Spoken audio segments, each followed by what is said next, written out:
आप सभी को सुंदर शरद पूर्णिमा की बहुत बहुत बधाई हो। बाबा विश्वनाथ की कृपा आप पर सदा बनी रहे। आ गया शरद पूर्णिमा की रात्रि। बड़े से बड़ी बीमारियां, बड़े से बड़े रोग, बड़े से बड़े बड़े कष्ट इस शरद पूर्णिमा की रात्रि को छूट जाते हैं। दमे की बीमारी, श्वास की बीमारी, अनिद्रा की बीमारी, रात्रि को जगना, ये सारी बीमारियां शरद पूर्णिमा की रात्रि को अगर व्यक्ति अपने जीवन को सुखमय बनाए, अपने जीवन को आनंदमय बनाए तो सब छूट सकते हैं। शरद पूर्णिमा की रात्रि को पीपल के पत्ते 5 लेकर उसके ऊपर खीर डालकर रात्रि को खा लेने से महाराज दमे की बीमारी, श्वास की बीमारी रुक जाती है। वो बीमारी बढ़ती नहीं है, उससे कष्ट नहीं होता।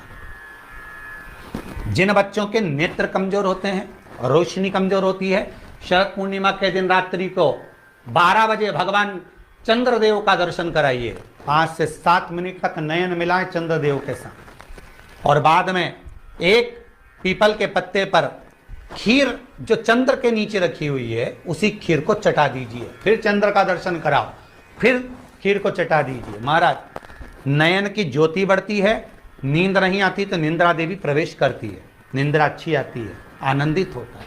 महाराज जिस व्यक्ति के शरीर में गांठ पड़ जाती हो, शरीर काला पड़ जाता हो, चट्टे पड़ जाते हो या दांत खाज खुजली हो जाता हो, उसके लिए भी शरद पूर्णिमा की रात्रि को 12 बजे महाराज भगवान चंद्रदेव के लिए 21 दिए जलाए जाते हैं।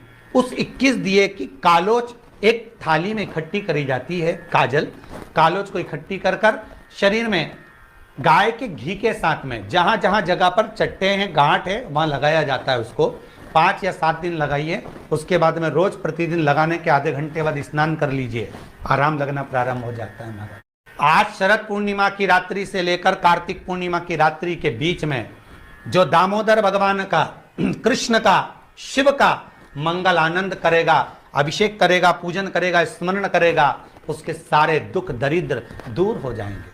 रात्रि को आप बड़े प्रेम से खीर बनाओ, चंद्रदेव की साक्षी में रखो, भोग लगाओ भगवान श्री हरि को।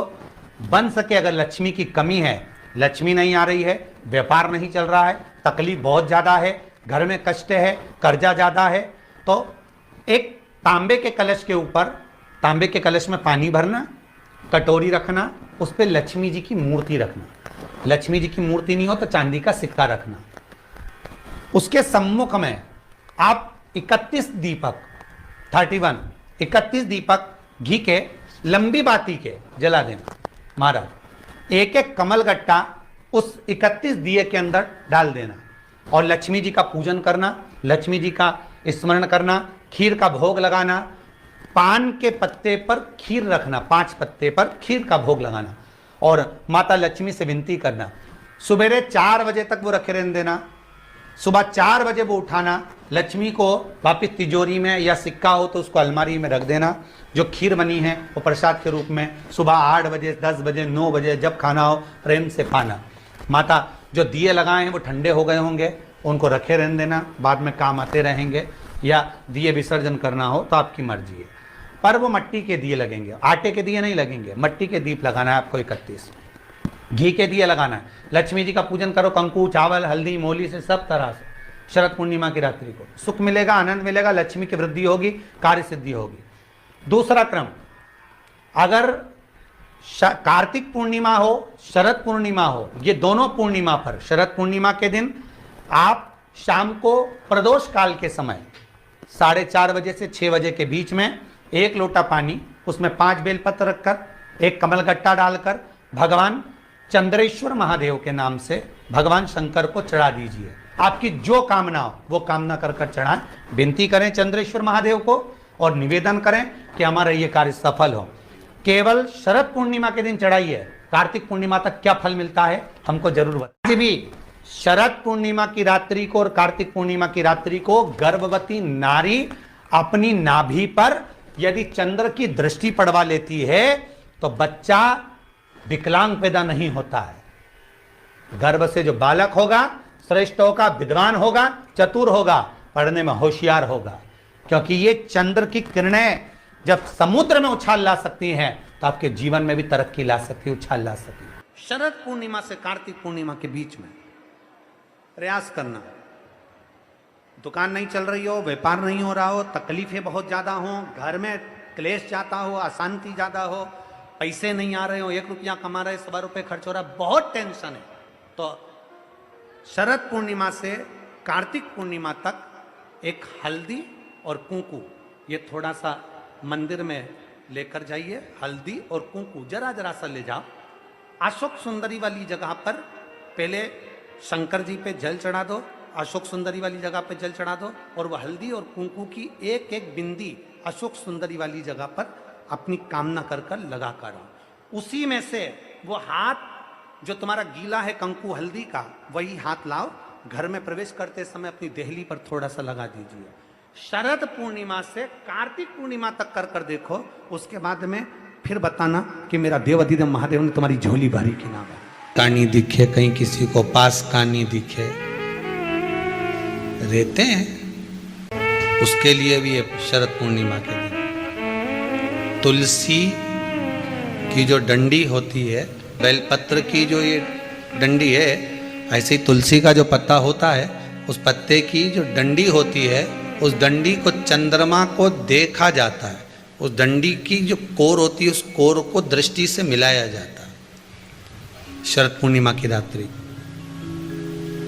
ठीक 12 बजे आप चंद्रमा की, जैसे चंद्रमा का भाग, उस चंद्रमा के भाग को आप उस डंडी के भाग से निहारने का प्रयास करिए।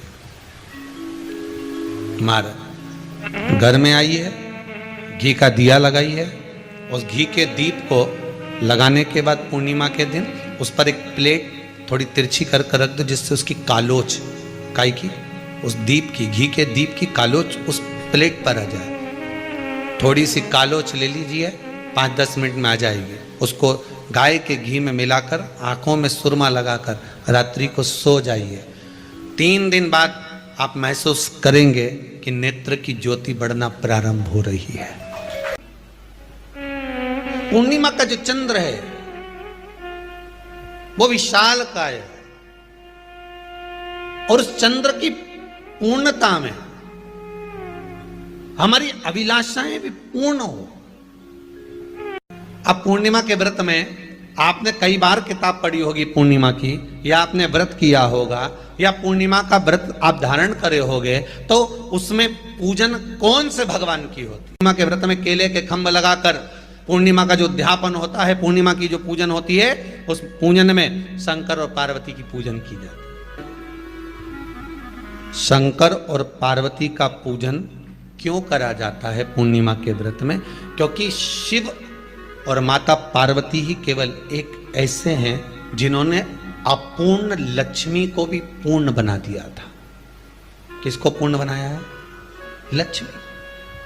शरद पूर्णिमा के दिन अगर आप शंकर भगवान को 1 लोटा पानी अगर शिव को समर्पित कर रहे हो, श्वेत पुष्प को रखकर शंकर जी के ऊपर सफेद फूल को चढ़ाकर अगर 1 लोटा जल भी, एक पात्र जल भी शंकर को समर्पित कर रहे हो, तो ये लक्ष्मी के लिए ही तो कर रहे हो।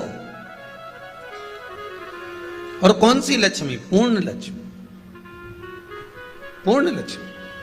आपको पहले भी कथा में कहा, एक बार भगवान विष्णु के सामने लक्ष्मी मैया ने बहुत तेज स्वर में कह दिया था, नारायण, दुनिया के लोग आपका नाम जपते हैं, दुनिया के लोग नारायण नारायण कहते हैं, दुनिया के लोग आपका भजन करते हैं, पर सत्य मायने में कहूं ना तो मेरे बिना दुनिया के लोगों की नहीं चल सकती। शरीर में रोग है, बीमारी है, काया बेकार हो रही है, तो सीधी सीधी बात शिव महापुराण की कथा कहती है, सुंदर आनंद में श्रवण कर कर आप अपने जीवन को, ये पूर्णिमा शिव महापुराण की कथा कहती है, शरद पूर्णिमा आ रही है, कुछ नहीं करना, पीपल का एक पत्ता, उस पत्ते पर थोड़ा सा चावल, थोड़ा सा चावल,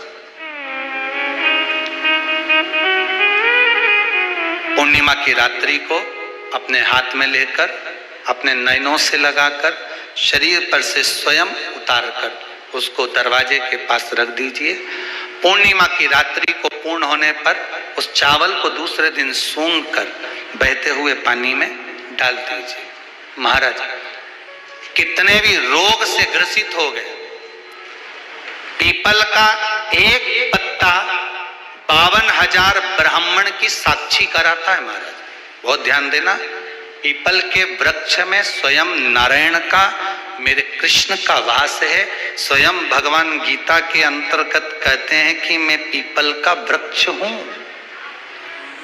6 पत्ती का बेलपत्र मिलता है तो उसको नंदी पर पहले समर्पित कर फिर शिव के द्वार पर शंकर भगवान पर समर्पित किया जाता है। सत्यम शिवम सिमरन चैनल को सब्सक्राइब करें। एक चावल का दाना चढ़ाकर उस बेलपत्री को लाया जाता है, बरकत स्थान पर रखा जाता है। 3 पत्ती का जो बेलपत्र का वृक्ष है उसमें 4 पत्ती मिलना चाहिए। 3 पत्ती के बेलपत्र के वृक्ष में 6 पत्ती मिलना चाहिए। 3 पत्ती के बेलपत्र के वृक्ष में 8 पत्ती मिलना चाहिए। मूल वो है, कई लोग कहते हैं 6 पत्ती का बेल का वृक्ष हमने लगा लिया, उसमें 6 पत्ती लगे, वो बात अलग है। पर 3 पत्ती के बेलपत्र के वृक्ष में जब 4 पत्ती मिले, 5 पत्ती मिले, 6 पत्ती मिले, मतलब 3 पत्ती का जो बेलपत्र का वृक्ष है वो माता पार्वती जी के अश्रु का है। पार्वती जी के ही उस पौधे में जब उमा, सती, कात्यायनी इनका पत्ता प्राप्त होता है तब वो जीवन को सुख प्रदान कर देता है। उस पत्ते की जरूरत